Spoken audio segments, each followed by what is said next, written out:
بسم اللہ الرحمن الرحیم وصوم یوم النحر مثال لما قبح لغیرہ وصفا. 4 قسمیں بیان کی تھی انہوں نے. یہاں سے تیسری قسم کی مثال دے رہے ہیں. تیسری قسم قبیح لعینہ کی 2 قسمیں تھیں، ان دونوں کی مثال ہو چکی ہے. قبیح لغیرہ کی 2 قسمیں ہیں. قبیح لغیرہ کی پہلی قسم، مجموعی طور پر تیسری قسم کا یہ بیان ہے.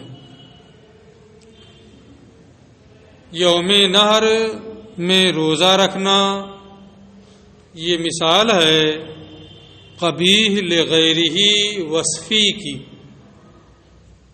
یعنی قبیح ہو غیر کی وجہ سے، کسی وصف کی بنیاد پر، اور وہ وصف اسے لازم ہو، غیر منفک ہو. فإن الصوم، یہ یہاں یہ دکھا رہے ہیں کہ صوم فی نفسہ عبادت ہے.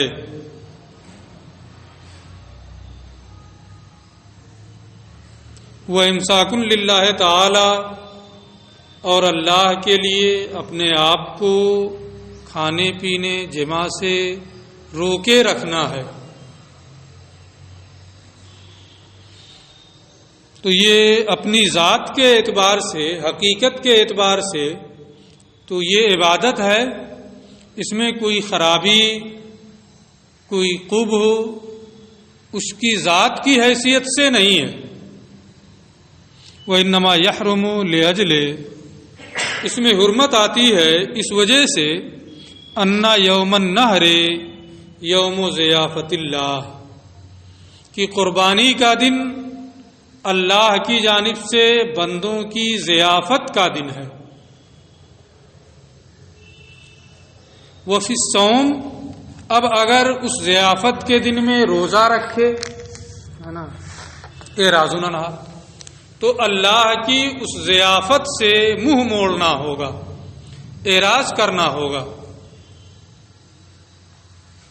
وہذا المعنی لازم، اور یوم نحر کو اگر کوئی روزہ رکھے تو اعراض کرنے کا یہ معنی اس کے ساتھ لازم ہے، کیونکہ دن میں روزہ رکھے گا اور یوم نحر دن میں قربانی کرے گا.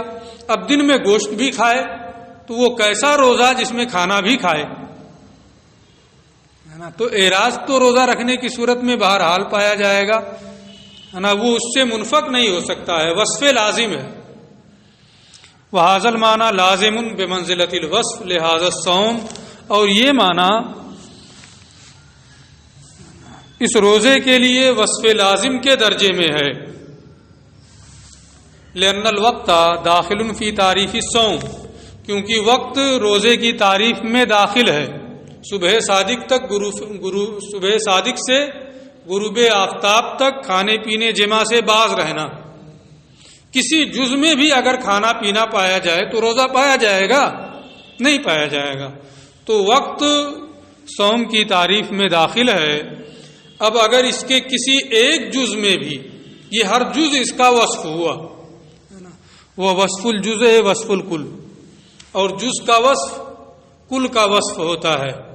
اس لیے اگر کسی جز میں بھی عقل ہو کہ چلو کھا بھی لیں گے، ضیافت بھی ہو جائے، روزہ بھی ہو جائے، یہ نہیں ہوگا. اس لیے فسارا فاسدن، یہ روزہ کیا ہے؟ فاسد ہوگا. وَلَمْ يَلْزَمْ بِالشُّرُوعِ، اگر کوئی نفلی روزہ رکھ لے تو وہ فاسد ہے، اور شروع کرنے سے وہ لازم نہیں ہے. اگر شروع کر دیا کسی نے تو اس کی قضا بھی نہیں کرنی. بخلاف النذر، برخلاف صوم نذر کے. کسی نے نذر مانی خاص یوم نحر میں روزہ رکھنے کی، تو نذر ماننا یہ کوئی قبیح ہے؟ قبیح نہیں. بخلاف النذر، برخلاف نظر کے فإنه فی نفسه طاعت، کیونکہ حقیقت میں یہ کیا ہے؟ طاعت و عبادت ہے، اللہ کی بندگی ہے۔ ولا فساد فی التسمیہ، اور نظر ماننے میں کوئی فساد نہیں ہے، کوئی خرابی نہیں ہے۔ اللہ کی طاعت و عبادت کی کوئی نظر مانے تو اس میں کوئی خرابی نہیں ہے۔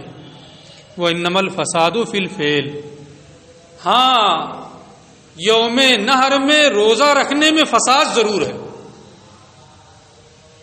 یوم نحر میں روزہ رکھنے کی اس نے نظر کی ہے نہ، تو اس نظر میں کوئی خرابی نہیں ہے، لیکن اس دن روزہ رکھے گا تو یہ ضیافت سے اعراض کرنا ہوگا۔ اس لیے اصل حکم یہ ہے کہ اس دن روزہ نہ رکھے اور اپنے نظر کے احترام میں بعد میں اس کی قضا کرے، یہ واجب ہے نا۔ نفل شروع کرنے سے بھی لازم نہیں ہوگا، لیکن نظر اگر مانا ہے تو اس دن روزہ نہ رکھے تاکہ اعراض عن ضیافت اللہ لازم نہ آئے، بعد میں اس نظر کی اپنے قضا کر لے، قضا کا بھی اس میں ہوتا ہے۔ وَإِنَّمَا الْفَسَادُ فِي الْفِعْلِ، بلکہ اس دن روزہ رکھنے میں فساد ہے، فَيَجِبُ قَضَاؤُهُ، لہذا حکم یہ ہے کہ روزہ نہ رکھے اور اپنے نظر کے روزے کی بعد میں قضا کرے۔ وہ بخلاف الصلاۃ، اور برخلاف نماز کے اوقات مکروہہ میں نماز پڑھنا مکروہ ہے نا، لیکن وقت یہ نماز کی تعریف میں داخل نہیں۔ جیسے پورے وقت کو روزہ گھیر لیتا ہے، نماز بھی گھیر لیتی ہے نہیں۔ اس لیے بخلاف الصلاۃ، برخلاف اوقات مکروہہ میں نماز پڑھنے کے، فإنها وإن كانت من هذا القسم أيضا، کیونکہ یہ بھی اگرچہ قبیح لغیرہ وصفی ہے، اصل کے اعتبار سے تو نماز پڑھنے میں حسن ہے، لیکن ایک وصف لازم کی بنیاد پر اوقات مکروہہ میں نماز پڑھنے کی وجہ سے اس میں قبح آ رہا ہے غیر کی وجہ سے، اور اگر اس وقت میں پڑھ رہا ہے تو اس سے جدا بھی نہیں ہوگا، وصف لازم اس کے لیے ہو جائے گا اسی وقت میں اگر پڑھ رہا ہے تو یہ کہہ رہے ہیں وَإِن كَانَتْ مِنْ هَذَا الْقِسْمِ أَيْضًا، اگرچہ یہ قبیح لغیرہ وصفی ہے، لَكِنَّ الْوَقْتَ لَيْسَ دَاخِلًا فِي تَعْرِيفِهَا، لیکن نماز کی تعریف میں وقت داخل نہیں ہے۔ وقت یہ معیار نہیں ہے نماز کے لیے۔ کیا ہے وقت؟ ظرف ہے۔ ولا معیارن لہا، اور نہ ہی وقت نماز کے لیے معیار ہے، یعنی پورے وقت کو نماز نہیں گھیرتی ہے، ایک جز میں ادا کرتا ہے۔ فلم تکن فاسدتن، اس لیے یہ نماز فاسد نہیں ہوگی، بل مکروہتن، بلکہ یہ نماز مکروہ ہوگی۔ تلزم بالشروع، اگر اوقات مکروہہ میں نفل نماز شروع کر دیا تو شروع کرنے سے وہ لازم ہو جائے گی۔ یجب القضاء بالافساد، اور اگر اسے توڑ دیا کہ وقت مکروہ ہے تو فاسد کرنے سے اس کی قضا کرنا بھی لازم ہوگا۔ لیکن نفل روزہ یوم نحر میں رکھا، یہ فرق دکھا رہے ہیں، وہاں بھی نفل ہے، یوم نحر میں رکھ رہا ہے، شروع کر چکا ہے روزہ، توڑ دیا تو قضا نہیں کرنا، لیکن نفل نماز اگر اوقات مکروہہ میں پڑھ رہا ہے اور توڑ دیا تو قضا کرنا ہے۔ فرق کیوں ہو رہا ہے؟ اس لیے کہ نماز میں جو وقت ہے یہ نماز کے لیے ظرف ہے، اور وقت یہ نماز کی تعریف میں داخل نہیں ہے، برخلاف صوم کے کہ صوم کی تعریف میں وقت داخل ہے اور وقت صوم کے لیے کیا ہے؟ معیار ہے۔ اس لیے یہ فرق ہو رہا ہے۔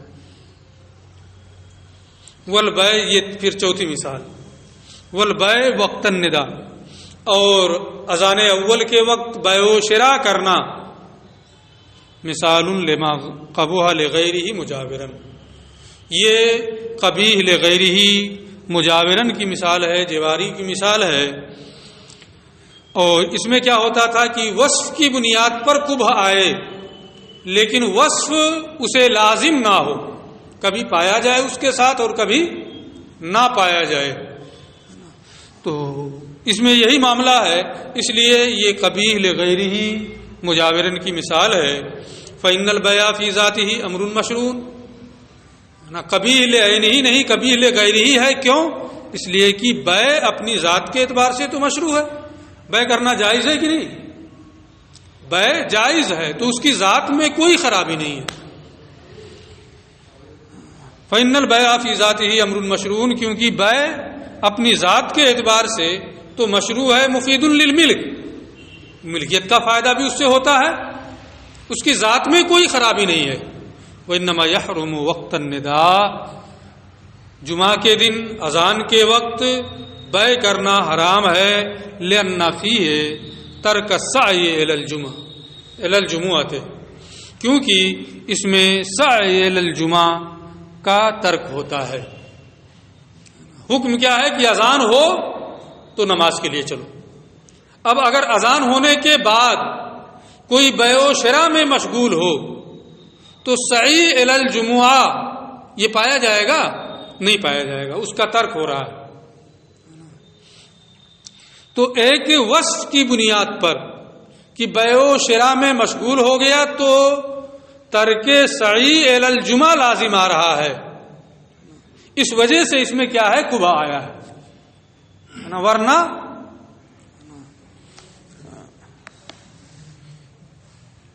بیع و شراء کرنا یہ کیا ہے؟ جائز ہے، اس میں کوئی خرابی نہیں ہے. فإن البیع، تو بیع یہ اپنی ذات کے اعتبار سے مشروع ہے، اس سے ملکیت بھی حاصل ہو جاتی ہے.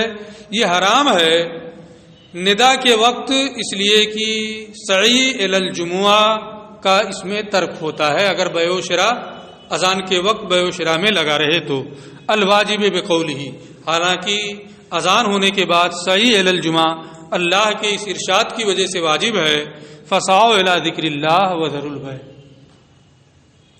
اللہ کے ذکر کی جانب چلو اور بیع و شراء چھوڑ دو، یہ واجب ہے. تو ترک واجب ہو رہا ہے سعی بیع و شراء میں مشغول ہونے کی وجہ سے، اس وجہ سے یہ بیع و شراء حرام ہے. تو ترک سعی کی بنیاد پر یہ مکروہ ہوا، حرام ہوا ہے، ایک وصف کی بنیاد پر حرام ہوا ہے، ورنہ بیع و شراء درست ہے. وہذا المعنی مما یجاور البیع فی بعض الاحیان، یہ معنی کہ ترک سعی الی الجمعہ بعض حالتوں میں یہ بیع کے ساتھ پایا جاتا ہے. مثلا اذان ہو رہی ہے، ہو گئی اور ابھی وہ کاروبار ہی میں لگا ہوا ہے تو ترک سعی الی الجمعہ بیع کے ساتھ ہے نا، ہے کہ نہیں؟ دونوں ایک ساتھ پائے جا رہے ہیں. فیما اذا باع و ترک السعی، یہ صورت وہ ہے جبکہ وہ بیع و شراء کرے اور سعی کو ترک کر دے. وَإِنْ عنہ فی بعض الاحیان، اور کبھی دونوں جدا بھی ہو جاتے ہیں، کبھی دونوں جدا بھی ہو جاتے ہیں. یہ صورت وہ ہے فیما اذا سعی الی الجمعہ وباع فی الطریق، یعنی سعی الی الجمعہ بھی ہو اور راستے میں بیع و شراء بھی کرتا جائے. ایک کشتی میں دونوں سوار ہیں، جمعہ پڑھنے کے لیے جا رہے ہیں، اسی میں بیع و شراء بھی آپس میں بات چیت یا جو سامان ہے اس کو بیچتے خریدتے جا رہے ہیں. تو سعی الی الجمعہ بھی ہے، بیع و شراء بھی ہے، ترک واجب ہے؟ ترک واجب نہیں. تو کبھی ایک ساتھ ہے نا یہ دونوں ترک سعی ہے نا اور بیع یہ دونوں ایک ساتھ پائے جاتے ہیں، اور کبھی سعی اور بیع یہ دونوں ایک ساتھ پائے جاتے ہیں، اور کبھی بأن یکون البائع والمشتری راکبین فی سفینۃ، اس طور سے کہ بائع اور مشتری ایک ہی کشتی میں سوار ہوں اور دونوں جامع مسجد جا رہے ہوں نماز پڑھنے کے لیے. اور ایک صورت یہ بھی ہوتی ہے فیما اذا لم یبیع ولم یسع الی الجمعہ، نہ بیع کرے نہ صحیح کرے، کھیل رہا ہے، بیع و شراء میں مشغول ہے، بیع و شراء بھی نہیں ہے، صحیح الی الجمعہ ہے، ترک صحیح الی الجمعہ ہے نا. تو ترک صحیح الی الجمعہ ہے نا نا، یہ بے کے بغیر ہے. بل اشتغل بلہو آخر، بلکہ وہ دوسرے کام میں مشغول ہو. تو یہ وصف لازم نہیں ہوا، یہ دکھانا ہے. وصف لازم میں کیا ہوتا ہے کہ وہ اس سے جدا نہیں ہوتا ہے. یہاں کبھی ہے ساتھ میں، کبھی نہیں ہے. ہوا کہ نہیں ہوا؟ تو یہ وصف لازم نہیں ہے. فہاد البیع، تو یہ بے وقت ندا، یہ کہتے ہیں کبیع الغاصب، غاصب کی بے کی طرح ہے. آپ لوگوں نے قدوری پڑھ لی، بے کا پورا بیان پڑھ لیا ہے نا. دیکھیے کس طرح سے یہاں تسامح ہوتا ہے. ہر کسی سے تسامح چوک ہو سکتی ہے نا، معصوم نہیں ہے ہم لوگ، ہر کسی سے کچھ نہ کچھ چوک ہو سکتی ہے. تو یہ بے یعنی ندا کے وقت بے کرنا، بے و شراء میں مشغول ہونا، یہ کہہ رہے ہیں کبیع الفاسد، یہ بے کبیع الغاصب، بے غاصب کی طرح ہے. غاصب کی بے موقوف ہوتی ہے، بے موقوف ہوتی ہے. پڑھ چکے ہیں آپ. آپ نے یہ موبائل میرا غصب کر لیا کسی ایک نے، اور کسی کے ہاتھ بیچ دیا، تو یہ مالک کی اجازت پر موقوف ہے نا، کہ مشتری نے قبضہ کر لیا تو مالک ہو گیا. یہ بے مالک کی اجازت پر موقوف ہوتی ہے. مشتری کے قبضہ کر لینے سے مشتری اس کا مالک نہیں ہوتا ہے. جب مالک اجازت دے دے گا اس کی تو وہ مالک ہو جائے گا مشتری، ہے نا. یہ بے غاصب کا حکم ہے. ندا کے وقت جو بے و شراء کی جاتی ہے وہ مکروہ ہے. ندا کے وقت جو بے و شراء کی جاتی ہے وہ مکروہ ہے، بغیر قبضہ کے مفید ملک ہے. بغیر قبضہ کے مفید ملک ہے. یہ بے فاسد نہیں ہے نا. بے فاسد کا حکم کیا ہے کہ وہ مفید ملک ہوتی ہے قبضہ کے بعد. بے غاصب کا حکم کیا ہے کہ مالک کی اجازت پر وہ موقوف ہے نا. اور یہ بے مکروہ، قبضہ کر لے یا قبضہ نہ کرے، بے تام ہو گئی، مالک ہو جائے گا، ہے نا. تو یہاں کئی تسامح ہوا ہے. ایک تو اسے بے غاصب کی طرح سے کہہ دیا، اور پھر اس کے بعد یہ کہیں گے کہ یہ قبضہ کے بعد مفید ملک ہو جائے گی، ہے نا. جب غاصب کے بے کی طرح سے ہے تو غاصب کی بے میں تو مفید ملک قبضہ کے بعد وہ بے ہوتی نہیں ہے، بلکہ مالک کی اجازت سے وہ مفید ملک ہوتی ہے. فہاد البیع، تو یہ بے غاصب کی بے کی طرح سے ہے. یفید الملک بعد القبض، اور قبضہ کے بعد مفید ملک ہوتی ہے. اگر غاصب کی بے کی طرح سے ہے تو مالک کی اجازت کے بعد مفید ملک ہونا چاہیے، ہے نا. یہ تسامح ہے نا. تو یہ بے مکروہ ہے، یہی راجح ہے. اچھا آگے، ومثلہ وطیء الحائض، اور اسی کی طرح سے یعنی اسی چوتھی قسم کی مثال حائضہ عورت سے وطی کرنا ہے. حائضہ عورت سے وطی کرنا مشروع ہے. اب یہ مت کسی سے آپ بتائیے گا کہ یہ جائز ہے نا، حائضہ عورت سے وطی کرنا جائز ہے. یہاں یہ مطلب نہیں ہے. مشروع یہاں ہے اس معنی کر آپ یہ دیکھیں کہ وہ اس کی بیوی ہے. کیا حیض کی حالت میں اس کی بیوی نہیں رہتی ہے؟ جب حیض ختم ہو جائے گا تب بیوی ہو جائے گی، حیض کا زمانہ آئے گا بیوی نہیں رہے گی. کوئی کہتا ہے ایسا؟ چاہے وہ حائضہ ہو یا غیر حائض طاہرہ ہو، بہر صورت وہ اسی کی بیوی ہے نا. تو بحیثیت بیوی اس سے وطی کرنا جائز ہے نا. لیکن ایک امر مانع ہے حیض، ایک وصف ہے حیض، اس لیے وطی کرنا منع ہے نا. تو ایک وصف کی وجہ سے منع ہے نا. ذات کے اعتبار سے کیا ہے، اس کی بیوی ہے تو جائز ہونا چاہیے، لیکن یہ وصف لازم نہیں ہے، منفک ہو سکتا ہے. انفکاک کی صورتیں دکھائیں گے. ومثلہ، اور اسی کے مثل حائضہ عورت سے وطی کرنا ہے مشروع من حیث انہا منکوحۃ، یہ بیوی ہے اس کی اس حیثیت سے تو مشروع ہے. وہ انما یحرم، لیکن حرام ہے لاجل الاذى، اذى کی علت کی وجہ سے. یسألونک عن المحیض قل هو اذى، تو علت اذى کی وجہ سے یہ حرام ہے. وہ ہوا مما یمکن ان ینفک عن الوطی، اور اذى یہ وطی سے منفک ہو سکتا ہے. وتی نہ کرے ازا پا لیا جائے، ہو سکتا ہے کہ نہیں ہو سکتا ہے؟ بے ان یوجد الوتی و بدون الازا، اچھا وتی یہ ازا کے بغیر پائی جا سکتی ہے، اس طرح سے کہ وتی کرے کوئی اور ازا نہ ہو، تکلیف نہ پائی جائے، ایسا ہو سکتا ہے اور ہوتا بھی ہے۔ والازا بدون الوتی، اور ازا تکلیف یہ بغیر وتی کے پالی جائے، اس کا بھی امکان ہے۔ تو یہ وصف لازم نہیں ہے، بلکہ وصف ایسا ہے کبھی اس کے ساتھ پایا جائے گا، کبھی نہیں پایا جائے گا۔ تو یہ بھی اسی چوتھی قسم قبیح لغیرہ مجاورن کی مثال ہے۔ وقد الصلاۃ فی الارض المغصوبہ، اسی طریقے سے مغصوبہ زمین پر نماز پڑھنا مشروعۃ فی ذاتہا، نماز ہے تو کبھی ہوگی، ذات کے اعتبار سے تو وہ مشروع ہے، نماز پڑھنا حرام ہو جائے گا نہ، ذات کے اعتبار سے تو وہ مشروع ہے، اس میں کوئی خرابی نہیں ہے۔ وَإِنَّمَا تَحْرُمُ لِأَجْلِ شُغْلِ مِلْكِ الْغَيْرِ، اس میں حرمت آتی ہے دوسرے کی ملکیت کو مشغول رکھنے کی وجہ سے۔ وَهُوَ مِمَّا يَنْفَكُّ عَنِ الصَّلَاةِ، یہ نماز سے دوسرے کی ملکیت کو مشغول رکھنا یہ نماز سے منفک بھی ہو سکتا ہے نا، وہ ایسے قبضہ کر لے کسی کی زمین پر نماز نہ پڑھے، ہو سکتا ہے کہ نہیں ہو سکتا ہے؟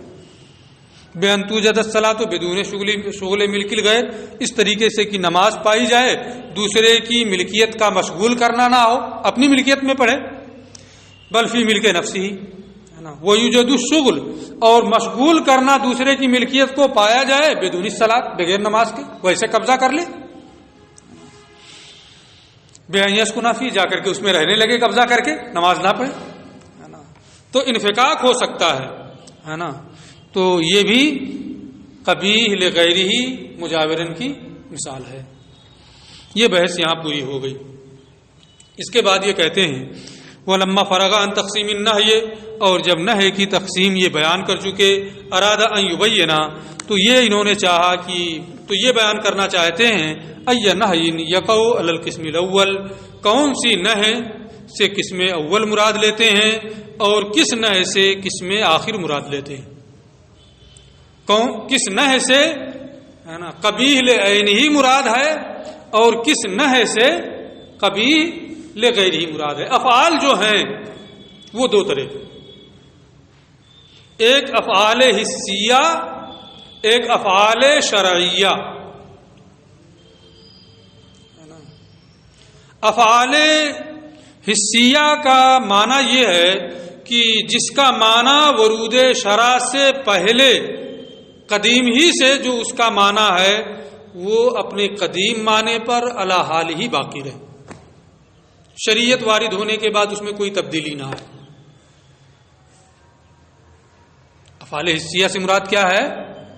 جو کسی چیز کا قدیم معنی تھا ورود شرع سے پہلے، ورود شرع کے بعد اس کا وہ قدیم معنی علی حال ہی باقی رہے، اس میں کسی قسم کی کوئی تبدیلی، کوئی تغیر نہ ہو، اس کو کیا کہتے ہیں؟ افعال حسیہ۔ اس کا یہ مطلب نہیں ہے کہ چکھ کر جانیں گے اس فعل کو، سونگھ کر جانیں گے اس فعل کو، حس کا معنی آپ پڑھ چکے ہیں ہے نا، یہ نہیں مراد ہے۔ میں جو بتایا افعال حسیہ ہے نا، یہ افعال حسیہ سے مراد ہے، ایک ہو گیا۔ دوسرا ہے افعال شرعیہ۔ افعال شرعیہ سے مراد یہ ہے کہ جن کا ورود شرع سے پہلے جو معنی تھا ورود شرع کے بعد اس کے اس معنی میں تبدیلی ہو گئی، اپنے سابقہ معنی پر وہ باقی نہ ہو، اس میں تبدیلی آ گئی ہو، تو اس کو کیا کہتے ہیں؟ افعال شرعیہ۔ اگر افعال حسیہ سے نہیں ہو تو وہ نہی کی کس قسم میں اس کو داخل کریں گے؟ افعال شرعیہ سے ممانعت ہو تو اس کو نہی کی کس قسم میں لے جائیں گے؟ یہ تفصیلی بحث ہے، اس کو یہاں سے یہ شروع کر رہے ہیں، ٹھیک ہے؟ یہ کہتے ہیں کہ فقال، چنانچہ انہوں نے کہا وَالنَّهْيُ عَنِ الْأَفْعَالِ الْحِسِّيَّةِ، افعال حسیہ سے ممانعت یقع علی القسم الاول، اس سے پہلی قسم مراد ہوتی ہے، یعنی اگر افعال حسیہ سے نہیں نہی ہے تو وہ کیا ہوگا؟ قبیح لعینہ. پہلی قسم کون سی ہے؟ قبیح لعینہ. اگر افعال حسیہ سے نہی ہے تو وہ فعل قبیح لعینہ ہوگا، ہے نا؟ ٹھیک ہے. دیکھیے والمراد اچھا یہ اب بتائیں گے کہ افعال حسیہ سے مراد کیا ہے. پہلے اس کو دیکھ لیں. افعال حسیہ سے مراد ما یکون معانیہ المعلومۃ القدیمہ، جس کے قدیم معلوم معانی ورود شرع سے پہلے جو تھے وہ اپنی سابقہ حالت پر باقی رہیں. لا تتغیر بالشرع، شریعت کی بنیاد پر اس میں کوئی تبدیلی نہ ہو. جیسے قتل نفس ہے، کسی کو جان سے مارنا. قتل کا معنی جیسے ورود شرع سے پہلے جو اس کا معنی تھا، شریعت آنے کے بعد بھی اس کا وہی معنی ہے کہ کوئی تبدیلی ہوئی. زنا کا معنی ورود شرع سے پہلے جو زنا کا معنی تھا کہ قبل حرام سے فائدہ اٹھانا، جو نہ اس کی ملک ہو نہ شبہ ملک ہو، یہی معنی ورود شرع کے بعد بھی ہے، نہ کوئی تبدیلی نہیں ہوئی ہے. شرب خمر، شراب پینا، جو معنی ورود شرع سے پہلے اس کا تھا وہی معنی اب بھی ہے، کوئی تبدیلی ہوئی ہے کچھ نہیں، جیسے تھا ویسے اپنے سابقہ معنی پر باقی ہے. بقیت معانیہا و ماہیاتہا، اس کے معنی اور اس کی ماہیتیں تحریم کے نازل ہونے کے بعد اپنی سابقہ حالت پر باقی ہیں، اس میں کوئی تبدیلی نہیں ہوئی ہے. اچھا یہ بتا دیا کہ افعال حسیہ سے مراد کیا ہے. یہ کہتے ہیں آپ یہاں افعال حسیہ سے کوئی اور معنی مت سمجھیے گا. وہ کیا ہے؟ ولا یراد ان حرمتها حسیۃ، اس سے یہ مراد نہیں ہے کہ ان کی حرمت حسی ہے اور حس سے معلوم ہوگی، شریعت پر موقوف نہیں ہے. حرمت یہ حکم شریعت ہے، حکم شریعت سے معلوم ہوگا، ہے نا، کہ کسی اور سبب سے معلوم ہوگا. حس سے چکھ کر کے معلوم کر لیں، سونکھ کر کے معلوم کر لیں، یہ سب تو نہیں ہوگا نا. حکم شرعی ہے تو شریعت سے اس کا حکم معلوم ہوگا. لا یراد، یہ مراد نہیں ہے کہ اس کی حرمت حسی ہے اور حس کے ذریعے سے یہ معلوم ہوگی، شریعت پر یہ موقوف نہیں ہے، یہ معنی اس کا نہیں ہے. فالنہی عن ہذہ الافعال، ان افعال یعنی افعال حسیہ سے ممانعت، افعال حسیہ سے نہی عند الاطلاق، جبکہ یہ مطلق ہو، کوئی قرینہ نہ ہو، کوئی معنی نہ ہو، مطلق ہے بالکل.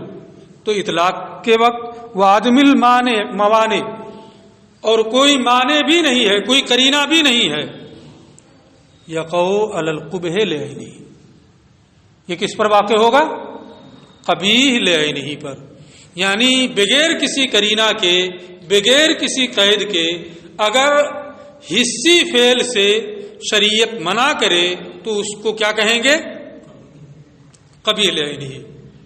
الا اذا قامت دلیل علی خلافہ، ہاں اگر کوئی قرینہ قبیح لعینہ کے خلاف پا لیا جائے تو اب وہ قبیح لعینہ نہیں رہے گا.